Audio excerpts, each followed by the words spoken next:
Kita berbeda, namun hati tetap sama.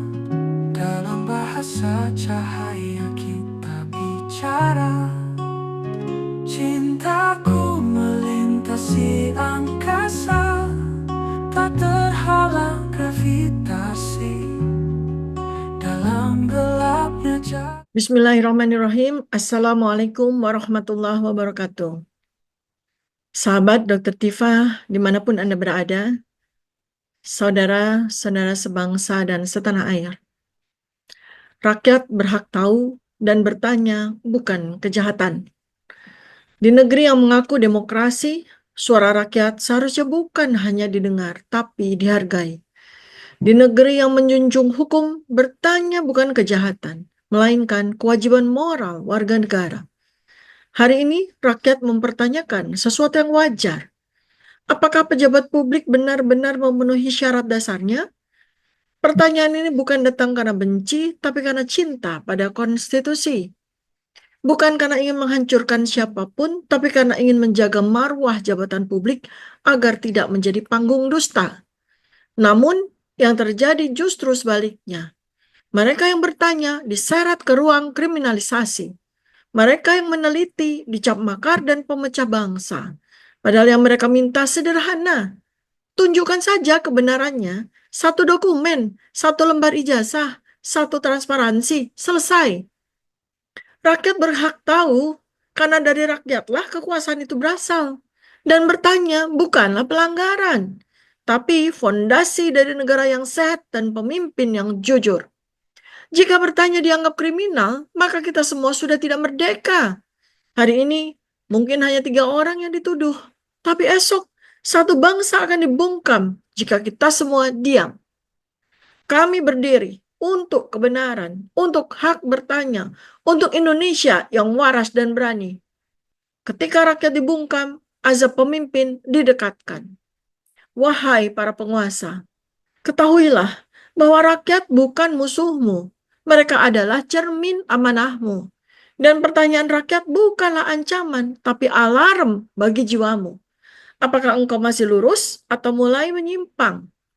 Dalam sejarah umat-umat terdahulu, tidak ada satupun rezim yang membungkam kebenaran lalu selamat.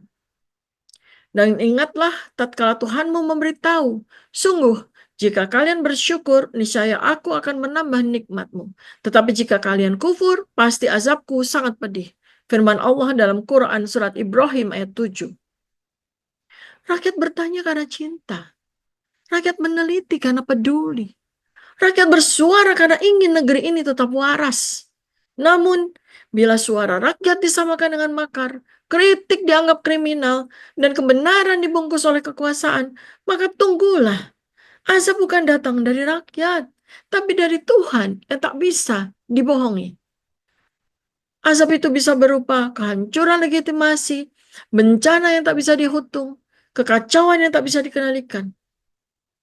Karena dalam sunatullah, ketika pemimpin zalim dan rakyat tak lagi punya ruang bertanya, maka Allah lah yang akan turun tangan. Dan ketika itu terjadi, tidak ada satupun benteng kekuasaan yang mampu bertahan. Kebenaran tak bisa dibungkam. Kebenaran adalah cahaya. Ia mungkin diselimuti kabut, tapi dia tak bisa padam. Ia mungkin bisa ditunda, tapi tak bisa dibungkam. Rakyat yang bertanya bukan sedang menghina. Mereka sedang menghidupkan nurani bangsa. Karena ketika rakyat diam, maka demokrasi mati. Dan ketika kebenaran dikriminalisasikan, maka tirani resmi berkuasa. Bertanya itu hak, meneliti itu kewajiban. Transparansi itu fondasi kepercayaan publik. Maka jika pemimpin benar, pertanyaannya adalah peluang untuk membuktikan integritas. Tapi jika pemimpin takut ditanya, maka yang ia sembunyikan lebih besar dari yang ia tampakkan. Allah tidak memihak suara terbanyak. Allah memihak suara yang benar. Dan dalam sejarah, para pemimpin yang membungkam suara kebenaran selalu dihancurkan dengan cara paling menghinakan.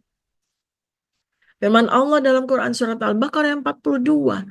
Dan janganlah kamu campur adukan kebenaran dengan kebatilan. Dan janganlah kamu sembunyikan kebenaran, padahal kamu mengetahuinya. Wahai pemilik kekuasaan, tunjukkanlah kebenaran dengan jujur, atau Allah akan membongkarnya dengan azab. Assalamualaikum warahmatullahi wabarakatuh. Salam kebenaran.